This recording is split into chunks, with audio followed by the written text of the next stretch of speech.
Buenas tardes. Muchas gracias, especialmente a Manuel Vila, por estar aquí.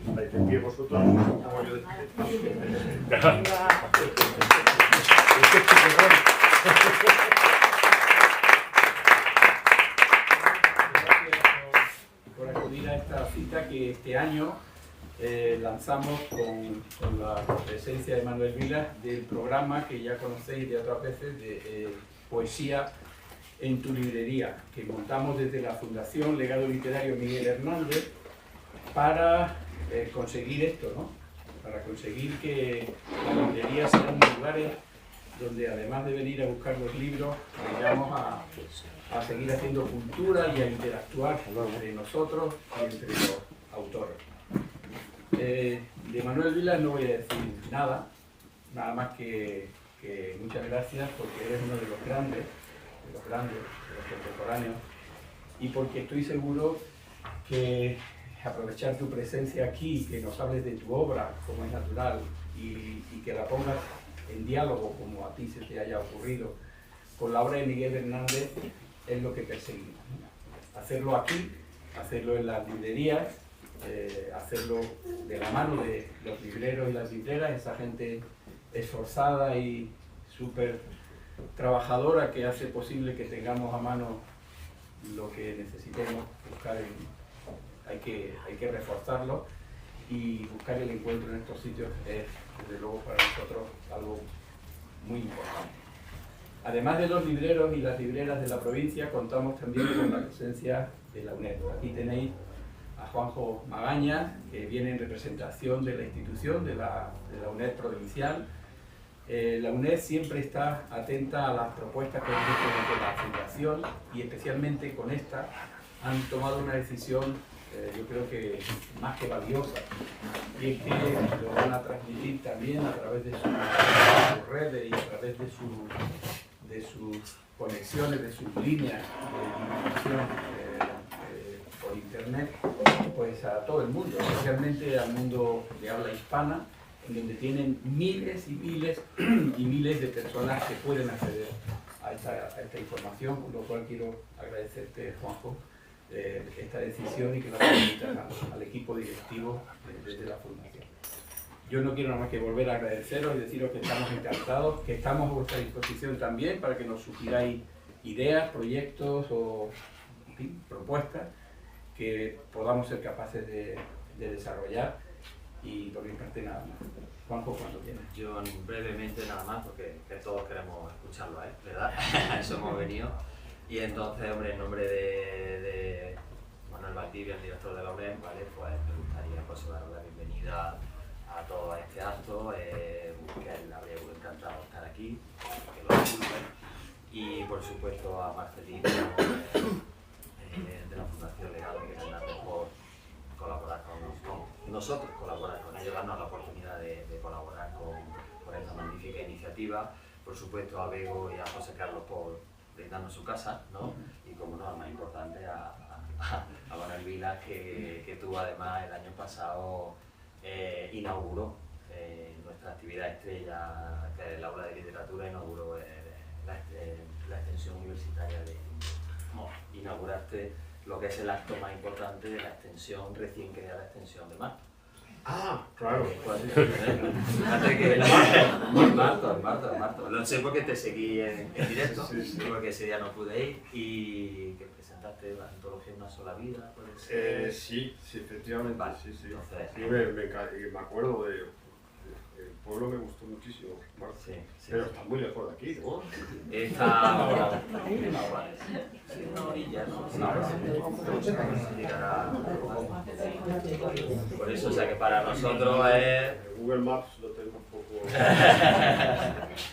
Pues nada, eso que es un placer, y como ya... La sede de la UNED de Martos es una casa espectacular. Sí. Sí, la cultura. Sí, la Casa de la Cultura. Ya digo recién creada porque el pueblo ha luchado mucho por tener una cosa. Y nada, como ya comentaba Marcelino, pues lo estamos, ¿vale? Estará disponible en nuestro canal de YouTube, ¿vale? Para que luego lo podáis ver, cuando ya lo edite, ¿vale? Y nada, pues muchas gracias por estar aquí. Muy bien.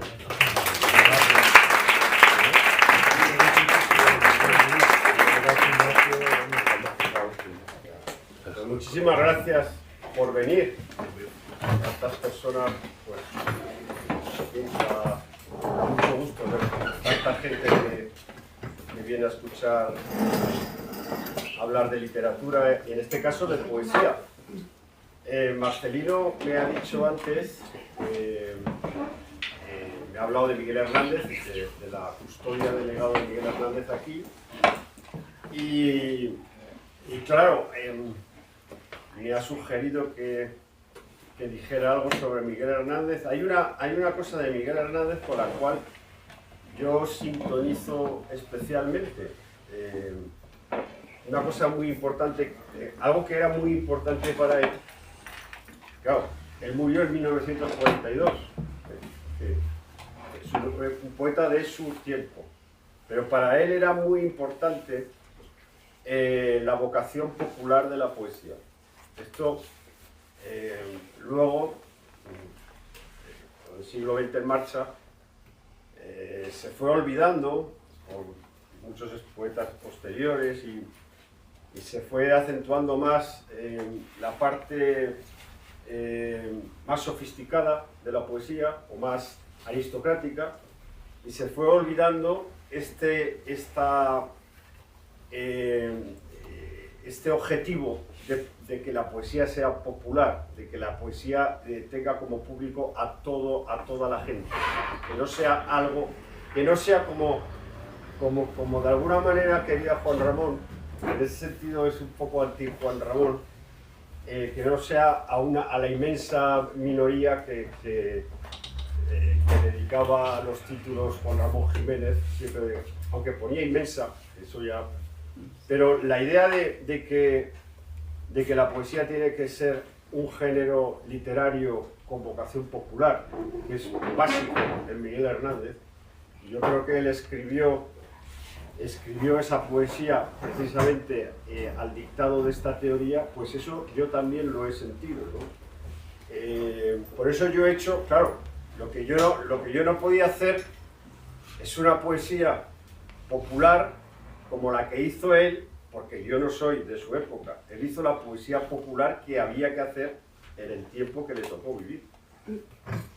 Yo he hecho una poesía popular en el tiempo que me ha tocado vivir a mí, claro, que es muy distinto. Entonces, pero sin embargo, la obsesión, yo voy a decir, pero si tu poesía es muy distinta a la de Miguel Hernández, hombre, claro que es muy distinta, pues yo nací en el 62, o sea, hemos vivido épocas absolutamente distintas, pero esa idea que él tenía de que la poesía era un acto de comunicación popular y que tenía que llegar a todo el mundo, esto yo lo tengo igual, o sea, es lo mismo, o sea, yo en ese sentido comulgo plenamente con esa idea que también tenía otros poetas como Federico García Lorca o Rafael Alberti, que tenían la misma idea de popularidad de la poesía, es decir, de que no fuese la poesía un género minoritario, ¿no?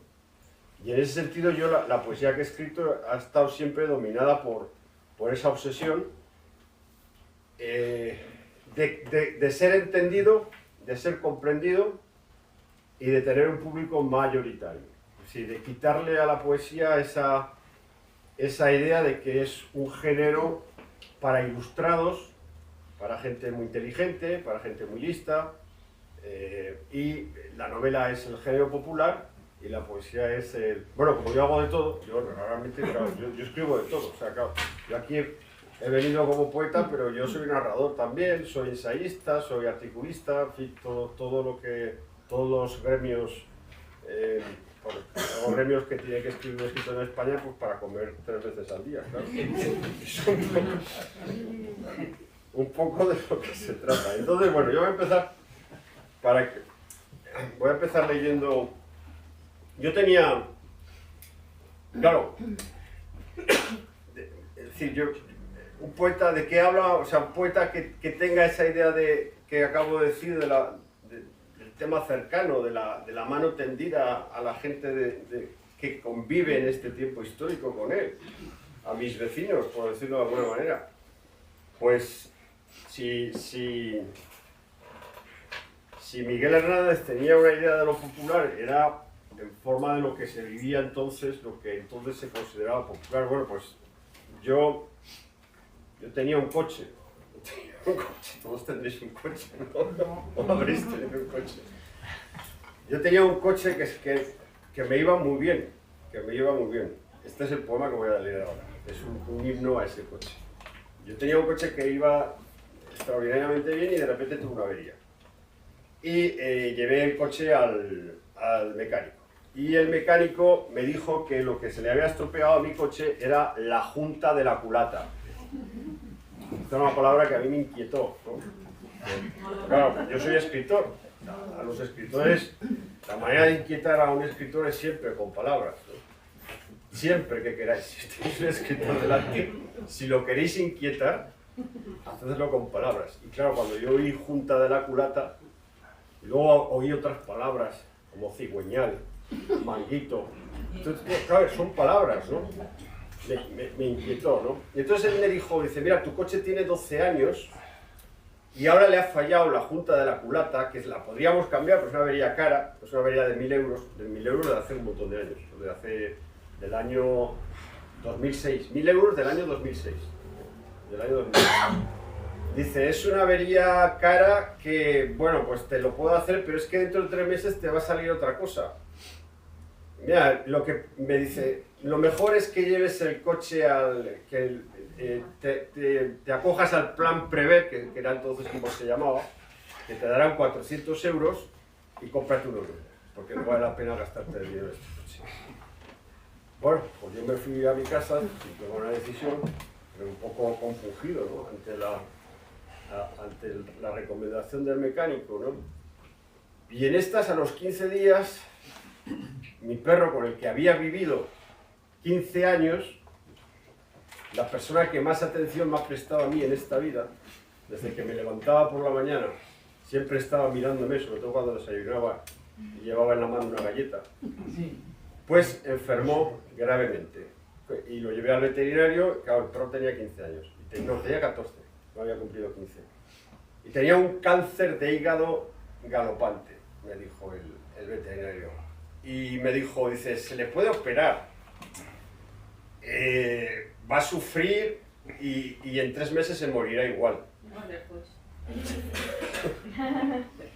Y entonces me dijo que lo sacrificara, ¿no? Entonces, claro, yo llegué otra vez a mi casa, compungido, y entonces tuve una iluminación, una epifanía, una revelación, y vi un orden, una especie de orden sagrado que se dibujaba en mi pensamiento. Vi, claro, el coche, el perro y yo. Yo era el tercero, ¿no? En esa cadena de acontecimientos luctuosos, ¿no? que pasaban por la oxidación y por tanto y por el tema del tiempo. Y entonces escribí este poema. Y yo tenía una obsesión, porque yo soy hijo de viajante, mi padre era viajante de comercio. Esta historia la contaba en Ordesa, en mi novela Ordesa. Y mi padre, esto lo contaba allí, no lo voy a contar otra vez, pero mi padre vivía para el coche, ¿no? Era como, en mi casa éramos mi padre, mi madre, mi hermano, el coche y yo. Entonces, el coche era de la familia, mi padre era viajante y entonces el coche era su herramienta de trabajo. El coche tenía que estar siempre en la sombra. Yo recuerdo domingos donde mi madre le decía a mi padre, vamos a tal sitio a dar una vuelta. Y mi padre decía, no, que ahí no hay sombra para el coche. Entonces, esta obsesión por el automóvil, yo la heredé de mi padre. Entonces yo siempre con mis coches, los coches que he tenido, como se lo vi hacer a mi padre, pues era una relación de amistad. Claro, este tío está loco, o sea, una relación de amistad con tu coche. Y yo, claro, lo llevé al desguace, porque efectivamente seguí los consejos del mecánico. Pero yo quería que, joder, digo, ¿por qué no hablas? Le decía yo al coche, ¿no? Pues después que hemos estado 12 años juntos y llevarte ahí al desguace sin que me digas una palabra, claro, el coche no habla, esto está claro. Pero en la literatura sí puede hablar, Claro, y dice, ah, pues nada, hablarás y entonces al final de este poema habla el coche, por fin habla mi coche. Y luego además, el poema, como yo soy un poco así, un poco irónico, yo sé que la poesía española, pues claro, la poesía española, dedicarle un poema a un coche, que no es muy noble, ¿no? La gente se dedica poemas a cosas más nobles, ¿no? Y entonces, al final del poema, cito, para que, sobre todo para los críticos de poesía española, cito, para que vean que yo he leído muchos libros, que no soy un indocto, cito muy astuta y un poco maliciosamente el gran soneto de Francisco de Quevedo, Amor constante más allá de la muerte. Lo quito del contexto donde aparece ese soneto, Amor constante más allá de la muerte, y lo meto en un contexto absolutamente muchísimo más cotidiano y ordinario. Y el poema comienza en el momento en que yo llevo el coche al desguace.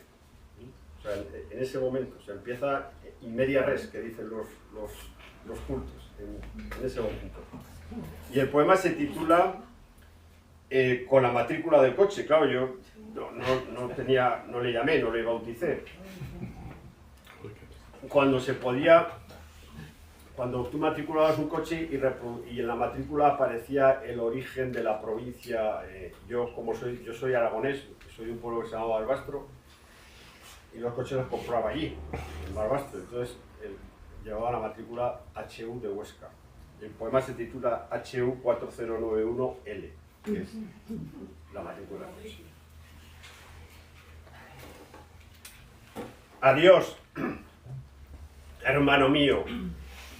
La grúa fúnebre te conduce al infierno del desguace. Majestuoso vas hacia la destrucción, subido en una grúa roja como si fueses Luis XVI, camino de la guillotina y yo detrás. Pareces un rey. Soy el único que ha venido a tu entierro. Te he querido. Rezo por ti un Padre Nuestro y un Ave María. Rezo por ti y me conmuevo. Eras el mejor. Y lo que vivimos juntos, y las ciudades que pisamos, y las carreteras secundarias, y los pueblos y los mares que vimos, y los parkings subterráneos, y los túneles helados de las carreteras de montaña, con afiladas estalactitas a la entrada, amenazando nuestra milagrosa inocencia, y los mendigos en las avenidas pidiendo en los semáforos en rojo, y lo que nos amamos en la oscuridad de las autopistas, fundidos en un solo ser, confundida tu carne con mi chapa. Me salvaste de la lluvia ácida y de la nieve sin ángeles. Con tu aire acondicionado que está intacto después de 12 años, impediste que me quemara vivo en los veranos españoles. Ese aire frío que me subía por la pierna. Y eras blanco, porque la santidad y el amor industrial y la velocidad son blancos. Y cómo me gustaba tocarte las marchas, y cómo te ponías, y cómo te ponía la quinta, y qué caña te metías, Narciso, que eras un narciso. Y ahora todo ha acabado. 268.000 kilómetros hemos estado juntos. Fuimos felices, fuimos grandes y definitivos. Te doy un beso delante del chatarrero y de un mendigo que lleva un chorreante radiador en una mano. Te he amado más que a mis amantes, más que a mi perro, casi tanto, pero no tanto, como al dinero. Bueno, no te enfades. Tú también fuiste dinero y aún lo eres, y yo también soy dinero. Perdona que te humille haciendo recaer sobre tu hermosa tapicería, sobre tus ruedas, manguitos y válvulas que han gloriosamente ardido, la miseria de España. El plan Prever, 400 euros sociales. ¿Os molesta que hable de dinero o de tan poco dinero para la clase media que ama la limosna?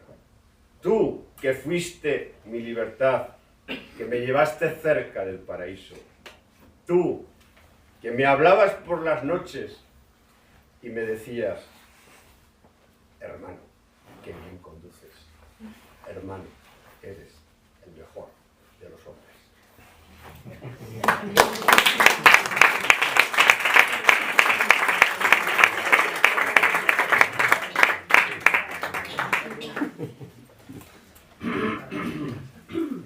Voy a leer ahora un. ¿Qué alegría? Pues eso es lo más importante. Sin alegría la vida es invivible. Bueno, voy a leer ahora uno que no es alegre. Es un poema que escribí hace muchos años. Es un poema del año 2002. Tiene 22 años este poema. Y entonces era un poema, bueno, también al hilo de lo que hemos hablado de Miguel Hernández. Voy a decir Miguel Ángel Hernández porque hay un escritor murciano que se llama Miguel Ángel Hernández, que es amigo mío. Que es la idea también de la poesía como crítica social, que se ven en el Miguel Hernández de Vientos del Pueblo. Y yo también he escrito poesía con intención de crítica social, con intención de reflejar algo incómodo de la realidad socioeconómica de un país, sociohistórica de un país. Este poema se titula Mujeres y es un poema del año 2002. O sea y en realidad es un poema que al tener 22 años debería haberse quedado un poco oxidado. Tendría que estar un poco oxidado. Y sin embargo yo creo que no está muy oxidado. Mujeres. ¿No las ves que están agotadas, que no se tienen en pie? Que son ellas las que sostienen cualquier ciudad, todas las ciudades. Con el matrimonio, con la maternidad, con la viudedad, con los golpes. Ellas cargan con este mundo. Con este sábado por la noche donde ríen un poco frente a un vaso de vino blanco y unas olivas. Cargan con maridos infumables, con novios intratables, con padres en coma, con hijos suspendidos. Fuman más que los hombres. Tienen cánceres de pulmón, enferman y tienen que estar guapas. Se ponen cremas. Son una tiranía las cremas, perfumes y medias y bragas finas y peinados y maquillaje y zapatos que torturan, pero envejecen. No dejan las mujeres tras de sí nada, hijos como muchos hijos que no se acuerdan de sus madres. Nadie se acuerda de las mujeres. La verdad es que no sabemos nada de ellas. Las veo a veces en las calles, en las tiendas, sonriendo. Esperan a sus hijos a la salida del colegio, trabajan en todas partes, amas de casa encerradas en cocinas que dan a patios de luces, sonríen las mujeres como si la vida fuese buena. En muchos países las lapidan, en otros las violan. En el nuestro las maltratan hasta morir, trabajan fuera de casa y trabajan en casa, y trabajan en las pescaderías, o en las fábricas, o en las panaderías, o en los bares, o en los vinos. No sabemos en qué piensan cuando mueren a manos de los hombres.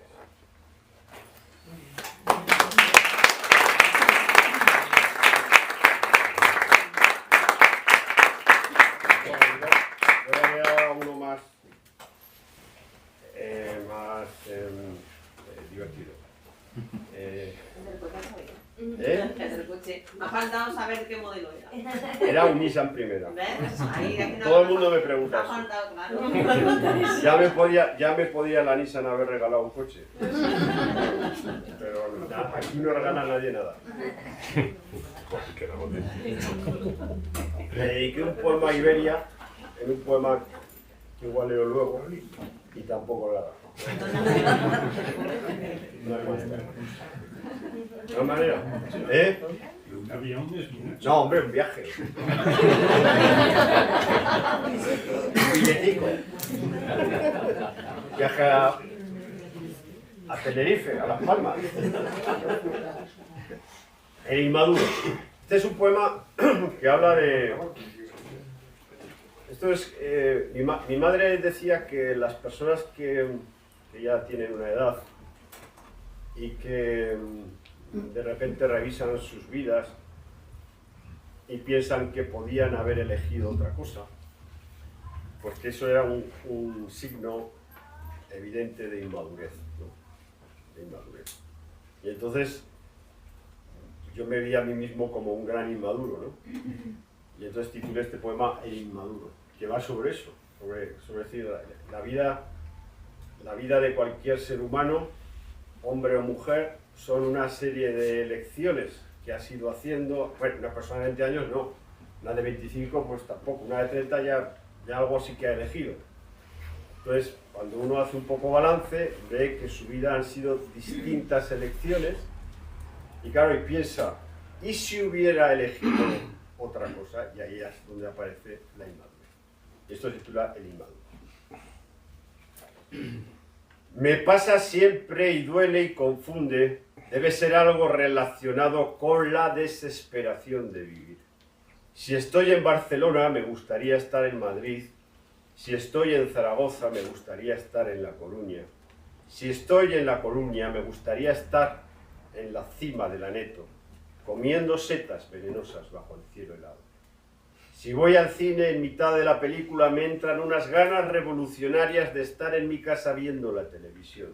Si estoy sentado en el sofá viendo la televisión, me gustaría estar muerto y enterrado en el cementerio, contando los días que faltasen para la resurrección de la carne. Todo me persigue. Ciudades, cines, casas, cementerios. Si estoy con amigos, preferiría estar con amigas. Si estoy con amigas, me gustaría estar con enemigas. Si estoy con enemigas, me gustaría estar en casa durmiendo la siesta.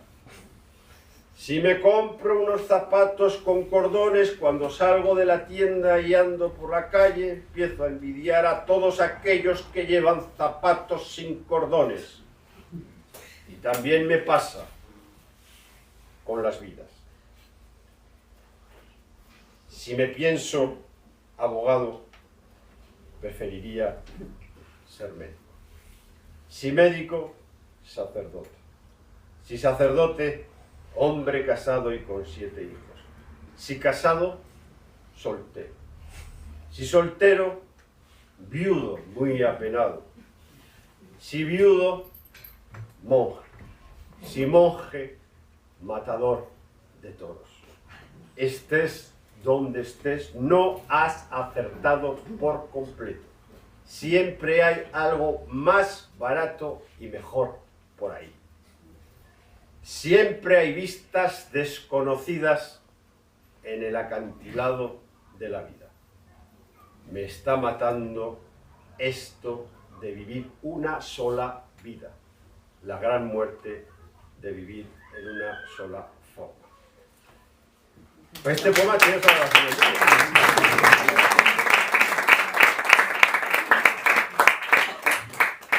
No me acordaba yo de este poema porque es muy viejo, pero el que lo ha escrito tiene toda la razón del mundo. Pero es verdad, o sea, llegas a una edad, pero yo cuando escribí este poema era más joven. Pero es absolutamente cierto que siempre hay cosas más baratas por ahí y mejores. Eso mismo. Y relacionadas con la vida. Yo he escrito una poesía muy... Ahora no, ahora ya soy una persona normal y tal. De hecho, por ejemplo, esta antología se titula Una sola vida, porque lo que he dicho antes, me está pasando esto de vivir en una sola vida, ¿no? Por eso se tituló, que es el libro que es el libro que recoge toda mi producción poética. Se ha madurado ya. Sí, bueno, pero yo era muy... Yo tuve una época muy políticamente incorrecta. Y voy a leer un poema que se titula Amor, que hoy en día yo no lo podría escribir, obviamente, pero bueno, entonces es un poema que tiene... Un poema del 2006-2007. O sea, que ya tiene años. Pero es un poema que a mí me parece muy divertido porque tiene mucho humor. Bueno, tiene humor y al final tiene algo más, tiene algo, da como una pequeña puñalada, ¿no? Y me gusta mucho este poema porque se titula Amor, y es un poema narrativo y sale un personaje haciendo cosas, y ese personaje que sale haciendo cosas, curiosamente, se llama como yo, curiosamente. Amor. Una mañana Manuel Vilas sacó todo su dinero de los bancos. Fue a las cajas de ahorro, fue a las compañías de seguros, vendió su coche, anuló su plan de pensiones, se lo llevó todo en efectivo, un buen fajo de billetes calientes. ¡Qué bien!, dijo. ¡Qué fuerte! Y todos los empleados y los directores querían disuadirle, pero Vilas tenía unas ganas infinitas de pasarlo bien. Y luego se fue a ver enfermos, a ver emigrantes, incluso se fue a las cárceles. Quería ser un santo espectacular. Tenía esa marcha, tenía esa gran ilusión. Quería ser Cristo, Lenin, San Pablo. Quería ir más allá del orden, de la naturaleza y de la vida. Recorrió la ciudad de Zaragoza repartiendo dinero. En Conde de Aranda dio 1000 euros a 3 árabes que le besaron los pies y las manos y se arrodillaron.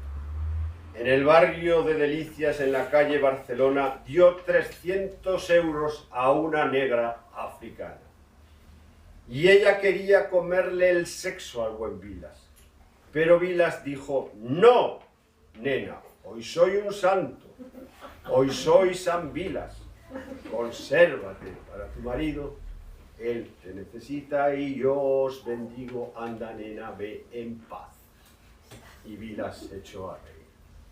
Fuego, qué fuego más grande, y siguió repartiendo. A una vieja china de un todo 100 le dio 600 euros. Y la vieja le hizo una foto de 10 millones de megapíxeles. Y la amplió, y la enmarcó, y la colgó en mitad de su tienda con 2 velas debajo. A un vendedor de La Farola, ese periódico de los pobres, le dio 800 euros. Y el vendedor se echó a llorar, y ardía como una vela en mitad de las catedrales antiguas. Vilas quería ser un santo, tenía esa ilusión. Toda la mañana y toda la tarde estuvo quemando su dinero. Miró la atmósfera, se estaban abriendo los palacios celestiales. Estaba enamorado de sus semejantes. Nunca vimos a nadie tan enamorado.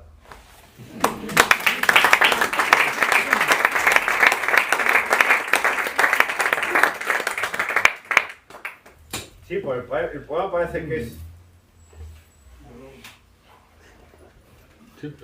humorístico, pero al final es una auténtica puñalada, ¿no? A mí me gusta el final de ese poema porque es una auténtica puñalada. Porque dice, claro, el lector va diciendo: mira, qué divertido, va de 300 euros, 500, no sé qué, pero al final dice: nunca vimos a nadie tan enamorado de sus semejantes. Algún amigo mío, cuando leo este poema, me viene al final de la lectura y me dice: oye, dame 300 euros. Y por supuesto no se los doy, claro. Porque yo no estoy tan enamorado de mis semejantes.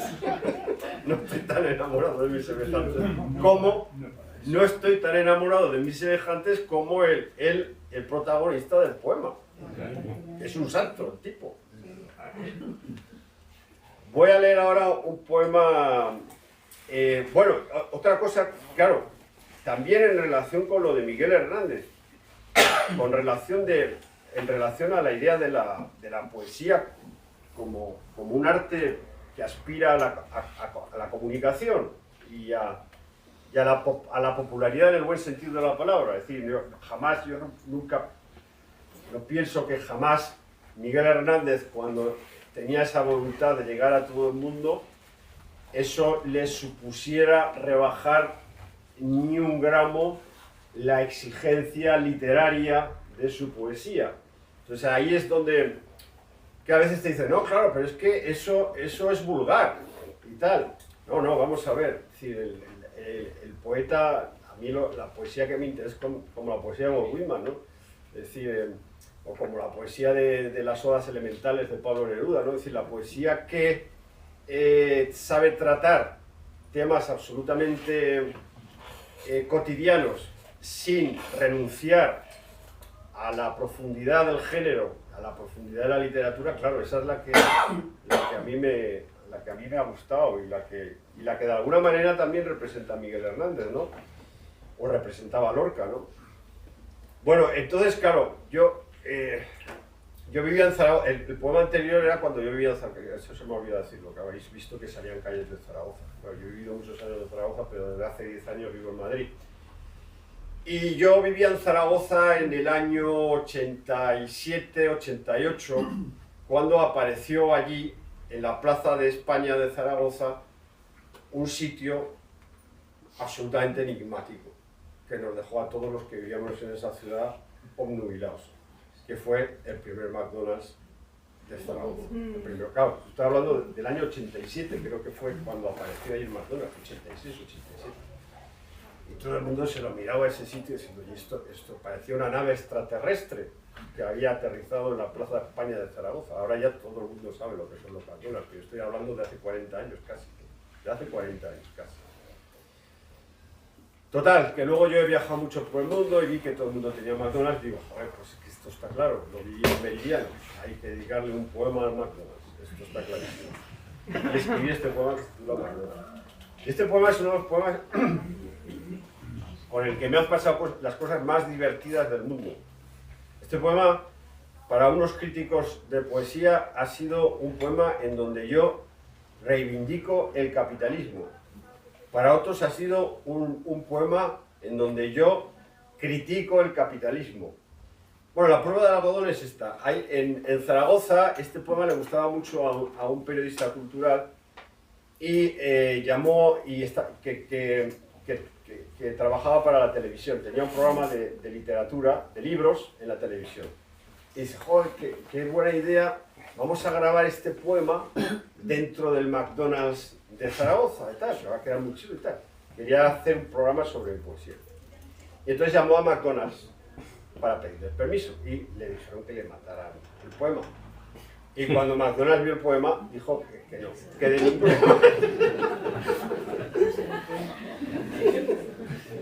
ninguna manera se filmaba, y que me filmaban a mí leyendo el poema dentro del McDonald's.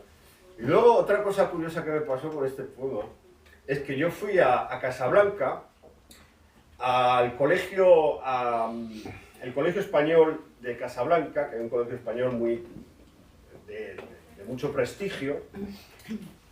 Fui a una feria de libros de Casablanca y había un acto que era leer poesía ante alumnos de segundo de bachillerato, alumnos previos a la universidad, que eran, en fin, alumnos ya muy inteligentes y ya muy formados. Y yo leí este poema de McDonald's y un alumno de Casablanca que estudiaba, que era bilingüe, por eso iban a ese colegio, salían bilingües, salían hablando el darilla, que es la lengua que hablan en Marruecos, y el español. Se enfadó conmigo porque me dijo que por qué hablaba yo mal de McDonald's, porque era un sitio donde él se lo pasaba muy bien con sus amigos, ¿no? Entonces ya me pareció, claro, que de repente una persona que en realidad es de formación religiosa musulmana defienda la insignia capitalista más clara del mundo occidental, me pareció que en el fondo que en el mundo en general hay una gran comedia, ¿no? Y que a veces nos tomamos nos rasgamos las vestiduras, ¿no? Porque no sabemos ver la comedia que hay en el fondo de todas las cosas que nos ocurren. Y por eso escribí yo este poema, por la comedia, porque vi que hay un paso de comedia en general en la vida. Hacerse viejo yo creo que es acercarse más a la comedia, ir quitando el drama y la tragedia de tu vida y ver que en realidad casi todo es un paso de comedia.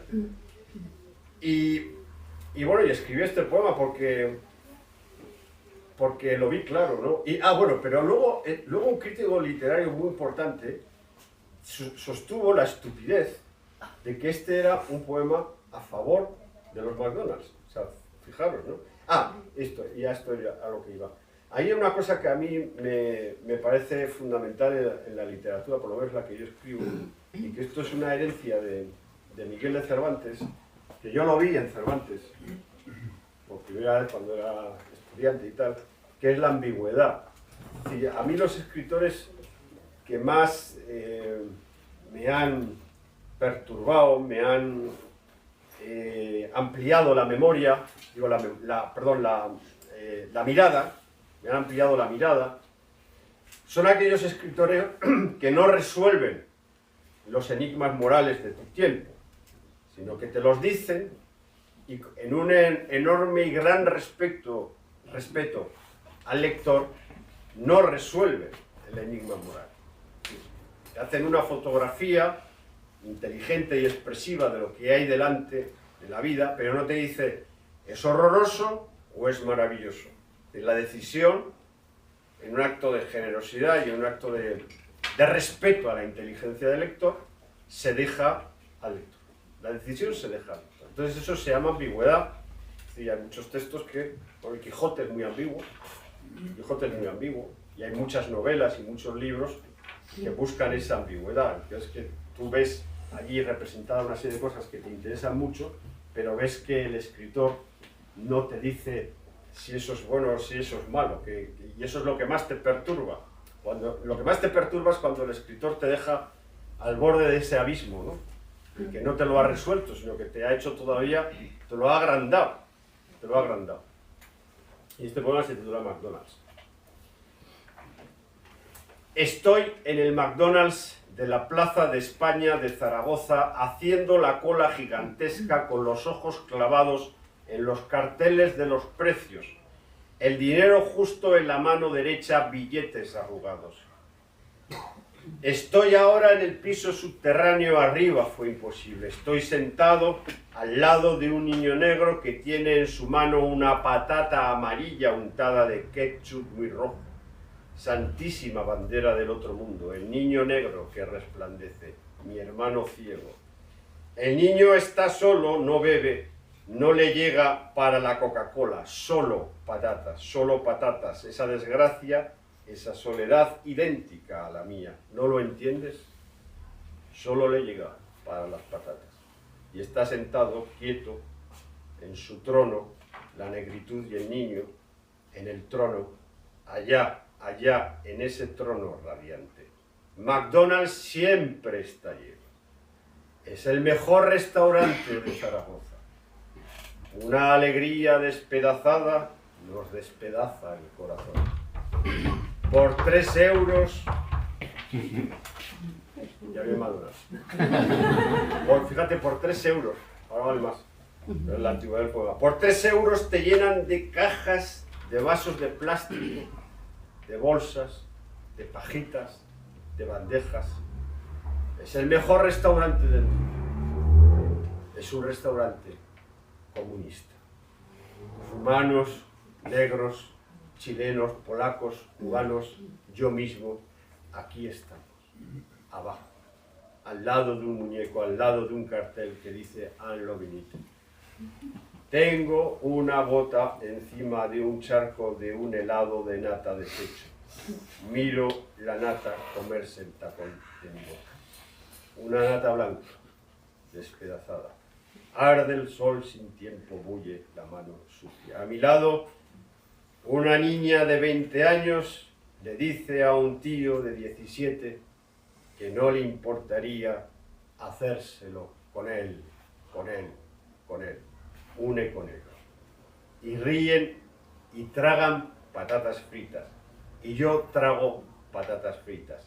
Y dos maricas están enfrente comiéndose la misma hamburguesa goteante, cada boca en un extremo, y se manchan, y se muerden, y tragan patatas fritas. Y se besan, y se tocan, y se despedazan. En Londres, en París, en Buenos Aires, en Moscú, en Tokio, en Ciudad del Cabo, en Tucson, en Praga, en Pekín, en Gijón, en Úbeda, somos millones. La tarde harapienta, el dolor en el cerebro, la comida, millones en miles de subterráneos esparcidos por la gran tierra de los hombres. Estoy en paz aquí con todo. Barata la carne, barata la vida, baratas las patatas. Me siento Lenin, soy Lenin, el gran hereje, el loco supremo, el hijo de la última mano miserable que tocó el monstruoso corazón del cielo. Si Lenin volviera, McDonald's sería el sitio, el palacio sin luna, el gueto de las reuniones clandestinas. Algo importante está sucediendo en este subterráneo del McDonald's de la Plaza de España de Zaragoza, pero no sé qué es, no lo sé. De un momento a otro vamos a arañar la felicidad, el niño negro, los novios, el muñeco, la nata del suelo, mis botas, botas nuevas de piel brillante con la punta afilada en señal de muerte. En McDonald's, allí estamos, carne abundante por 3 euros.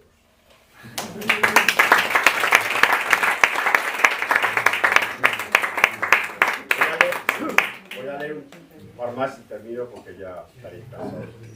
Si alguien quiere preguntar algo, que pregunte ahora. El último libro que publiqué, que está también antologado aquí, se titula Roma, porque yo viví 6 meses en Roma y escribí un libro sobre esa ciudad. Y un buen día me di cuenta, claro, en qué momento dejé de ser turista. Pues Roma es una ciudad, como bien sabéis, donde está llena de turistas, ¿no? Y yo me dije, ¿en qué momento he dejado de ser turista en Roma? Pues cuando tuve la necesidad de cortarme el pelo. Y entonces busqué, estaba un amigo, me recomendó un peluquero que parecía del siglo XIX, que tenía muchísimo encanto. Y me dijo que fuera a esa peluquería. Y fui a esa peluquería y escribí este poema, que se titula Dino, porque su peluquería él se llamaba así y así se llama su peluquería. Era un hombre mayor, ahora se habrá jubilado. Yo creo que este libro se va a traducir al italiano. Es posible que algún día, porque las señas que doy en el libro es donde tiene la peluquería. O sea, si tú vas al 96 del Viale del Trastevere, ahí te encuentras, ahí estaba su peluquería. O sea, estaría bien que algún día lo leyera, ¿no? Dino. En el 96 del Viale del Trastevere está la peluquería Dino. Hoy me he cortado el pelo allí. Todo era lento, de otra época. Dino me ha enseñado su diploma de peluquero. Eran otros tiempos, dice. Yo le corté el pelo una vez a Vittorio Gassman. Sonríe y mira al cielo. Me embadurna la cabeza de una loción dulzona de hace 50 años. Yo pienso en los mosquitos golosos y en las moscas parturientas. No creo que vuelva nunca más a esta peluquería. Como imagino, nunca volvió Vittorio Gassman, si es que fue verdad lo que Dino afirma con orgullo. Pero cuando me marcho, me confiesa: tiene usted la presencia de una estrella de cine. Se parece a Vittorio, en la forma amable de sonreír y en la forma de estar. Es usted un verdadero caballero. Y ahora ya no hay caballeros en el mundo. ¿Sabe usted? Ya no hay belleza en el mundo. Dino me estrecha la mano. Vuelva pronto.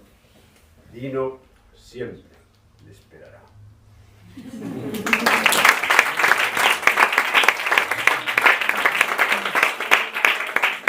Yo voy a leer ya termino, ya podéis preguntar. A mí Roma me abrumaba muchísimo, porque a cualquiera, todos la conocéis, es una ciudad abrumadora porque está la historia de la humanidad entera y al final te vuelve medio loco, ¿no? Porque los romanos, el Renacimiento, el Barroco, es abrumador, ¿no? Por otro lado, claro, yo tenía el deseo de caminarla entera. Yo me pasaba para escribir este libro. Me pasaba, y diréis, pues para escribir este libro, me pasaba 5 o 6 horas andando la ciudad, llegaba a casa molido, ¿no? Y a veces me metía por sitios de la ciudad donde no había nadie. Y me ponía muy nervioso, porque yo decía, aquí si no hay nadie, esto no vale nada si no hay nadie. Entonces eso me dio que pensar, ¿no? Y escribí este poema que se titula Piazza Navona, que es sobre... De repente me di cuenta de que yo caminaba la ciudad, pero necesitaba todos los días ir a la Piazza Navona, ¿no? Era como un centro, era como la querencia, era como una querencia. Y me preguntaba, ¿y por qué será eso, no? Y entonces, pues, contestándome a esa pregunta, escribí este poema. Piazza Navona. Sin embargo, en los sitios donde no hay turistas y solo te encuentras a gente normal, siento miedo porque echo de menos esa concupiscencia festiva de los seres ociosos, esa víspera de la ilusión en donde viven. Y me entristecen las calles en donde no hay nadie. Y al final acabo escogiendo los bulevares bulliciosos de los turistas encendidos, de las muchedumbres contemplativas, porque quieras que no, los turistas a veces también son una buena compañía. Y esta es la razón por la que siempre acabo recluido en la Piazza Navona. Allí estoy a salvo de la vida normal, porque en esa plaza siempre hay cientos y cientos de rostros iluminados, siempre gente de vacaciones. Y así los turistas comparten conmigo su amor a la vida. No, que no acabamos. Es que sí, podía haberlo terminado ahí, pero sigue.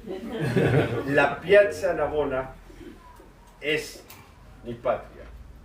Allí estoy tranquilo. Allí me protegen todos los ángeles del cielo, incluso los ángeles difuntos, porque también entre los ángeles la muerte existe. Los ángeles cuando mueren son enterrados en Roma. Ahora sí.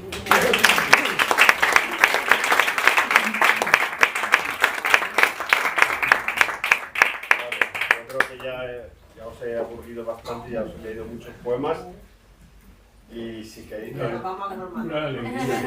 queréis comentar, queréis preguntas, o queréis que lea alguno más, o simplemente lo que queráis, vamos, a vuestra entera disposición.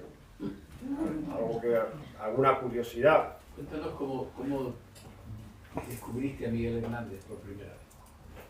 En la escuela, en segundo de MUP, cuando había segundo de MUP, había una asignatura que se llamaba Historia de la Literatura y que llegaba hasta la generación del 36 y estaba Miguel Hernández, y allí el profesor nos leyó algunos poemas de Miguel Hernández.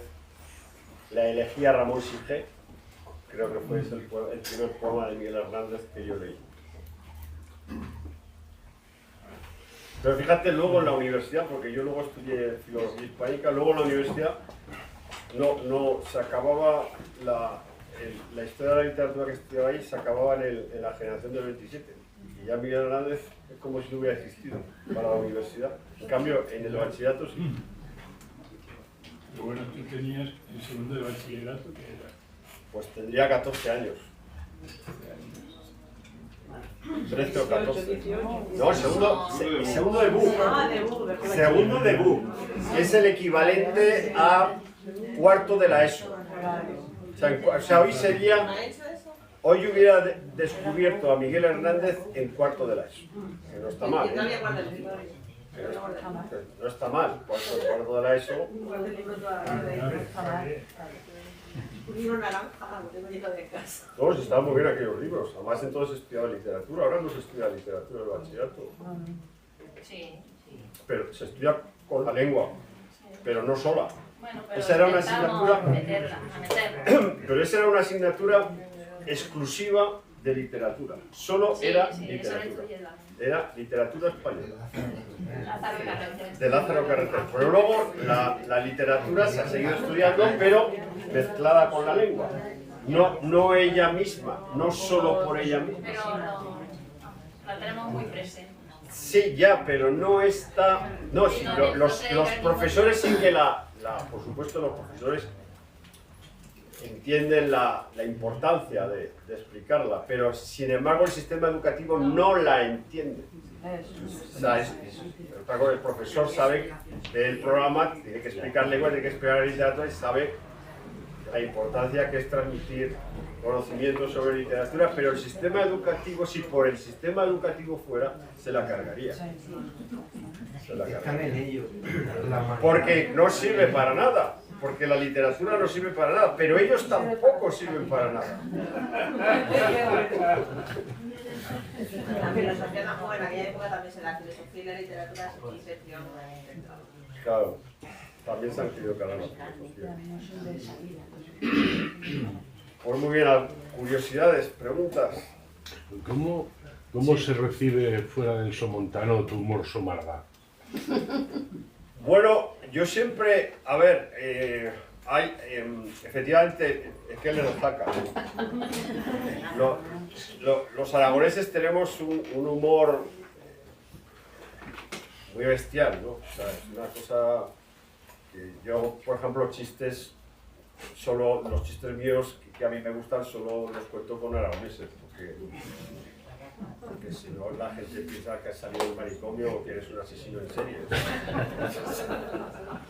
Se ríen o se te quedan mirando como diciendo, hostia, este tío. O sea, se apartan de ti, o sea, te marginan. Es un humor bestial, es un sentido, en Aragón hay un sentido de humor bestial. Entonces yo siempre lo explico con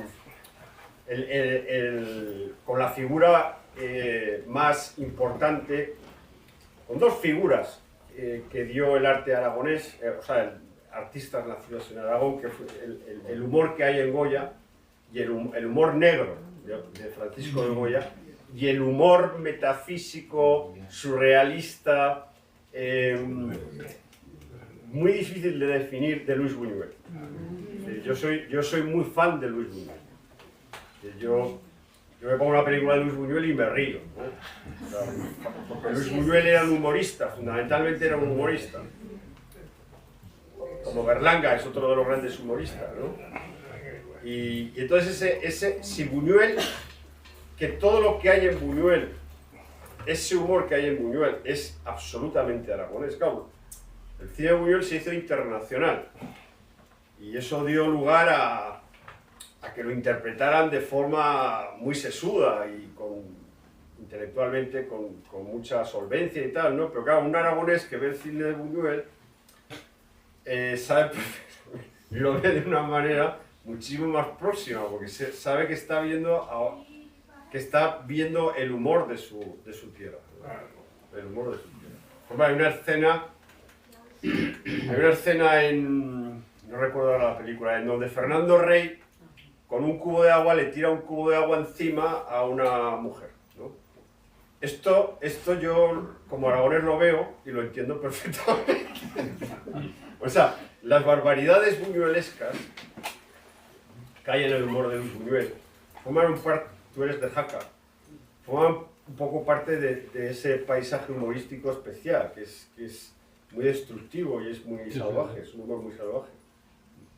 Yo siempre que me preguntan por el humor yo digo, bueno, pues el humor de Luis Buñuel, si a Luis Buñuel le fue bien por el mundo, pues igual, para mí también, ¿no? O sea, me auxilia, el santo que a mí me auxilia es Luis Buñuel, que no está nada mal, ¿no? Mis novelas han sido traducidas a otras lenguas y cuando me preguntan también por el sentido del humor en Francia o en Italia, dicen, ¿y ese sentido del humor y tal? Y como ahí, o sea, gracias a que mi santo, el santo que yo tengo, Luis Buñuel, es universal, claro, la putada es tener un santo que solo sirva para una región. Entonces digo, no, el humor es el mismo que el de Luis Buñuel, y todo el mundo sabe quién es Luis Buñuel. Esto es increíble. Es decir, en España, o sea, en el mundo, la figura de Luis Buñuel es absolutamente universal. Es absolutamente universal. En España, en cambio, a veces dicen... No, pero en España hay dos figuras del siglo XX que son absolutamente universales, que son Federico García Lorca y Luis Buñuel. Y entonces, cuando estás por ahí por el mundo, te puedes encomendar a esos dos santos para que te ayuden un poco a que te entiendan, ¿no? Yo no sé si a lo mejor es demasiado, a lo mejor no te apetece leerlo, que me gustaría que leyeras, porque yo justamente fue ese también el primer poema, el primer o segundo poema que leí tuyo. Tu poema más largo, pero más largo, es el 974. Pero es que si leo ese se van a echar a llorar todos.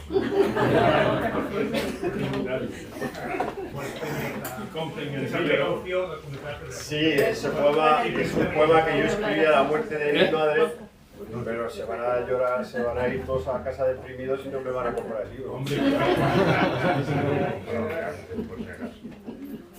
Entonces, es un poema... ¿Qué poema ves? Es que no lo he visto. Es un poema que habla de la muerte de mi madre. Del Y hundimiento. lo leo, Del hundimiento. Sí. Ese es un libro que nos ha conmovido a todos. Pues, Esa sentimentalidad de Vilas también. pero No todo va a ser Uso Marga. Pues si queréis lo leo, No, venga, valiente. Es un poema terrible, la verdad es que hay que cogerlo con ganas. No lo suelo leer nunca. Curioso, sí. No lo suelo leer nunca porque es un poema que me duele. Pues, Pero bueno, bueno, pero eso, si lo leo comprado del libro, mi madre no me dejó nada. Eso dice en el poema. A ver, el poema nace de lo siguiente. Mi madre me llamaba, o sea, como todos nosotros, las madres, me llamaba todos los días casi, pero me llamaba, ¿qué has comido, hijo mío? Joder, lentejas, yo qué sé lo que he comido. ¿Para qué esta mujer me llama para ver qué he comido hoy? Hijo mío, que está lloviendo, coge el paraguas. O cuando tenía un coche, cuando tenía que hacer un viaje, tenía que llamarla, en fin, todo este tipo de cosas, ¿no? Yo qué sé, yo estaba en mitad de algo que a mí me parecía muy importante, me llamaba mi madre para preguntarme qué cojones había comido, ¿no? Entonces yo me ponía muy nervioso y muchas veces no le cogía el teléfono. Hasta que un buen día tuve, que yo es que tengo iluminaciones, como la del perro, la del coche del perro, hasta que un día me di cuenta, digo, coño, llegará un día en que no me llamará. Digo, y que el número de teléfono que sale en la pantalla de mi teléfono móvil, que es el teléfono de mi madre, no volverá a aparecer nunca más en la pantalla de mi teléfono móvil. O sea, fue un flash tremendo, ¿no? Y desde todo le cogí el teléfono siempre, ¿no? Y entonces, cuando ella murió, escribí este poema que tiene por nombre, perdón, que tiene por título el número de teléfono de mi madre. De mi casa familiar. Sí, sí. Pero este poema además, yo cuando escribí este poema yo bebía, o sea, yo dejé de beber en junio del año 2014, en junio del 2014. Yo cuando escribí este poema todavía vivía. ¿Y qué más de este poema? Bueno, total, que está escrito a la muerte de mi madre. Y sucede en Barbastro, y es el momento, cuenta el momento en el que mi hermano y yo fuimos al tanatorio y al crematorio, perdón, y dialoga con un poema anterior a este que yo tiene que ver con un libro mío que se titula Ordesa, que ahí cuento la historia de mi familia. Entonces yo también, cuando murió mi padre, yo le he escrito dos poemas importantes en mi vida. Uno a la muerte de mi padre, digo para mí. Uno fue a la muerte de mi padre, que se titula El crematorio, y otro fue a la muerte de mi madre, que es este. Y este poema habla también, dialoga con el poema de la muerte de mi padre. 974-310439. Quien me trajo al mundo se ha ido hoy del mundo. Ella, que me llamaba a todas horas para saber de mí, lo mal que la traté y lo mal que nos tratamos, aun queriéndonos tanto, y lo poco que supiste de mi vida en los últimos tiempos, ocultándote lo mal que me iba en mi matrimonio y en todas partes, y tú sabiéndolo, porque al final todo lo sabías. Me veías beber esos licores fuertes, me veías esa sed tan rara, esa sed tan desconocida para ti, que tanto te asustaba y tanto temías. Ya nadie me llamará tan obsesivamente para saber si estoy vivo, y a quién le importará si estoy vivo o muerto. Yo te lo diré, a nadie. De modo que el gran secreto era este. Ya estoy completamente desamparado, arrodillado, para la decapitación, para el anhelado adiós de este cuerpo, de esta existencia meramente social y vecinal que lleva mi nombre, nuestro nombre. No volveré a ver nunca tu número de teléfono en la pantalla de mi teléfono móvil. Tú, que te quejabas de que no tenías uno, de que yo no te regalara uno, te juro que no hubieras sabido hacerlo funcionar. Lo habrías tirado por la ventana, como yo haré con el mío esta noche del supremo delirio. Porque eras un número de teléfono, 50 años en ese número encerrados, 974-310439. Márcalo ahora. Márcalo si tienes valor y te contestarán todos los misterios inconmensurables, el tiempo y la nada, la ira roja de los peores huracanes celestiales, la árida y blanca nada convertida en una mano negra. Daba igual donde estuviera, podía estar en América o en Oriente, tú llamabas a tu hijo siempre, porque yo era Dios para ti, un Dios fuera de la ley, poderoso y sagrado, lo único real y suficiente. Siempre tu hijo fuera de todo orden, siempre reinando. Porque todo cuanto yo hacía e hice recibió tu larga aprobación, cuya moralidad no es de este mundo. Tú que me amabas hasta la desesperación, tú que derramaste sangre por mí y por mi discutible y oscura vida, llena de liturgias, cuyo sentido tú desconocías. Y hacías bien, pues nada había que conocer, como finalmente he acabado sabiendo, igualado en ese conocimiento al más sabio de los hombres. Y ahora, otra vez camino del crematorio, como ya escribí en un poema con ese título, en el que hablaba de tu marido, mi padre, a quien también quemamos. Unos 1000 grados alcanzan esos hornos. mi gran padre del que tú te enamoraste, vete a saber por qué, en 1959.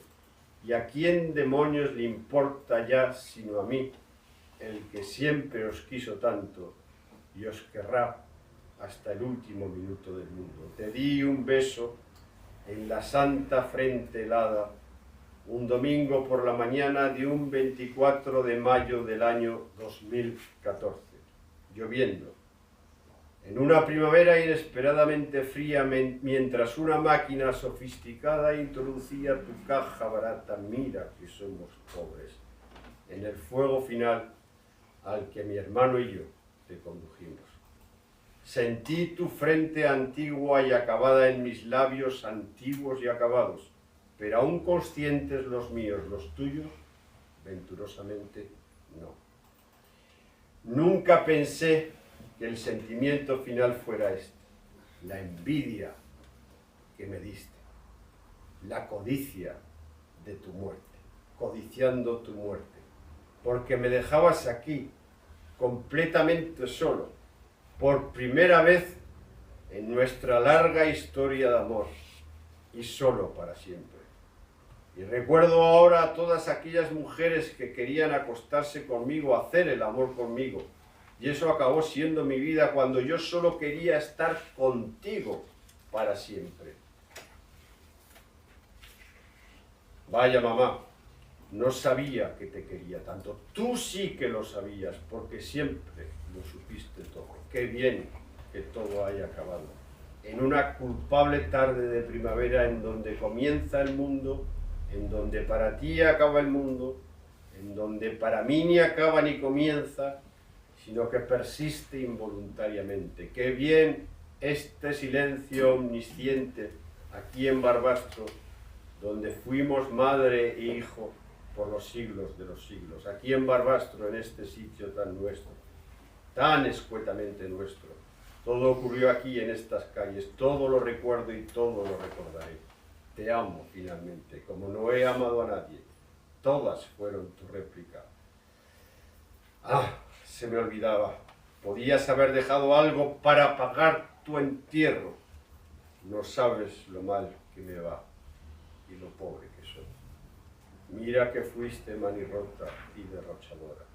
Y lo que vale el ataúd más económico, como dicen ellos, los caballeros dulces de la funeraria.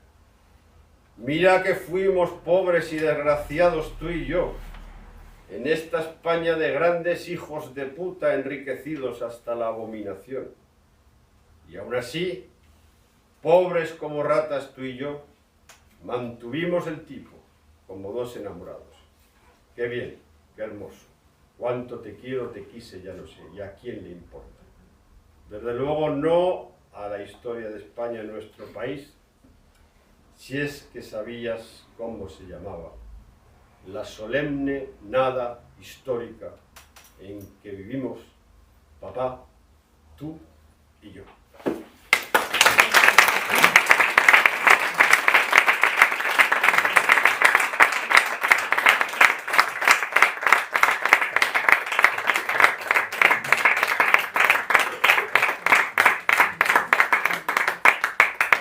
Muchísimas gracias. Sí, te voy a hacer una pregunta. ¿Qué hacías con 52 años tan pobres? No, a ver, yo lo he contado, todo eso lo he contado, yo lo he contado todo ya. En Ordesa lo he contado.